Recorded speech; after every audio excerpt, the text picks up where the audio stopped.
இருக்கிற திருச்சியில இருக்கிற அமைச்சர் திரு நேரு மேலேயே அமலாக்கத்துறை குற்றச்சாட்டுகள் சொல்லி அதை அரசாங்கம், தமிழ்நாடு அரசாங்கம் கிடப்பில் போட்டதுனால சென்னை உயர்நீதிமன்ற தலைமை நீதிபதி அமர்வு அதுல விசாரிக்கணும்னு சொல்லியிருக்காங்க. வேலை வாங்கிட்டு வேலை அப்பாயின்மெண்ட்டுக்கு ஊழல், அதுபோல டிரான்ஸ்பருக்கு அப்படின்னு கிட்டத்தட்ட 2200-300 கோடி ஊழல் நடந்திருக்கு. அந்த பணம் எல்லாம் ஒரு பங்கு இது போல கட்சி செலவுகளுக்காக போடுது. அது மாதிரி மீட்டிங் தான் அது போட்டாங்க. இதெல்லாம் என்ன அவங்க எங்க திருவாரூர்ல இருந்து திருக்கோயில இருந்து கொண்டு வந்ததா இல்ல நேரு சொந்த பணத்தை செலவு பண்ணி போட்டாங்க? இல்ல, இது எல்லாமே மக்களின் வரிப்பணம் தான். அதுபோல இன்றைக்கு தமிழ்நாடு முழுவதும் எல்லா துறைகளிலும் ஊழல் பெருக்கெடுத்து ஓடுகிறது. 30% கமிஷன் கொடுக்காம எந்த ஒரு திட்டமும் நிறைவேறுவதில்லை என்பதுதான் மக்களும் எல்லோரும் சொல்கின்ற குற்றச்சாட்டு.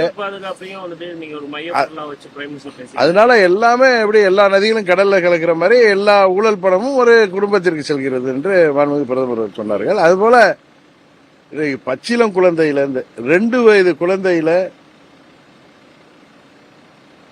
முதல் வயது முதிர்ந்த மூதாட்டி வரை இன்றைக்கு பாலியல் வன்கொடுமைக்கு ஆளாகிறார்கள், கொலை செய்யப்படுகிறார்கள். இன்னும் வெக்கக்கேடு நிறைய இது போன்ற வன்கொடுமைகள்ல திமுக நிர்வாகிகள் ஈடுபடுகிறார்கள்.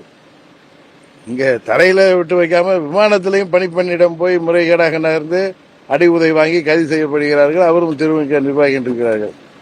இதுபோல போதை மருந்து பழக்கம் தான், கஞ்சா, ஹெராயின் போன்ற போதை மருந்து பழக்கம் தமிழ்நாடு முழுவதும் பட்டி தொட்டி எல்லாம் பரவி போயிருக்கு. குறிப்பாக வருத்தம் தருவது என்றால் மாணவர்களும் இளைஞர்களும் போதை மருந்து பழக்கத்திற்கு ஆளாகி வருங்காலம் தமிழ்நாடு என்னவாகுமோ என்கிற பயம் பிள்ளையை பெற்றவர் அனைவருக்கும் இருக்கிறது.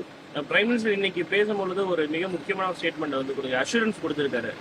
NDA will give a progressive government. இது எப்படி இந்த ஆட்சி வந்து வீழ்த்தப்படணும். இந்த ஆட்சியில வீழ்ச்சிக்கான ஆட்சியா போகுது. வளர்ச்சிக்கான ஆட்சி வேண்டும் என்றால் NDA ஆட்சி வர வேண்டும். இங்கு சட்டம் ஒழுங்கு பராமரிக்கப்படும். அனைத்து துறைகளிலும் தமிழ்நாடு முன்னேறுவதற்கு அனைத்து விதமான நடவடிக்கைகளும் NDA கவர்மெண்ட் எடுக்கும். அது ஒரு பாசிட்டிவ் கவர்மெண்டா இருக்குங்கிறத அவங்க சொன்னாங்க. உறுதியாக வெற்றியை நோக்கி அடியெடுத்து வைத்துக் கொண்டிருக்கிறோம். தேசிய ஜனநாயக கூட்டணி முதல்வர் சொல்றாரு எங்க கூட்டணியில 26 கட்சிகள் இருக்கு. ஏற்கனவே அவங்க கூட்டணி பலமான கூட்டணியா தானே இருந்ததானே சொல்றாரு. ஏற்கனவே 19ல ஜெயிச்சாங்க, 21ல ஜெயிச்சாங்க, ஏன் 24ல கூட பணநாயகத்து மூலம் ஜெயிச்சிருக்காங்க. இப்ப ஏன் பயந்துகிட்டு கூட்டணியை பலப்படுத்த வேண்டிய அவசியம்?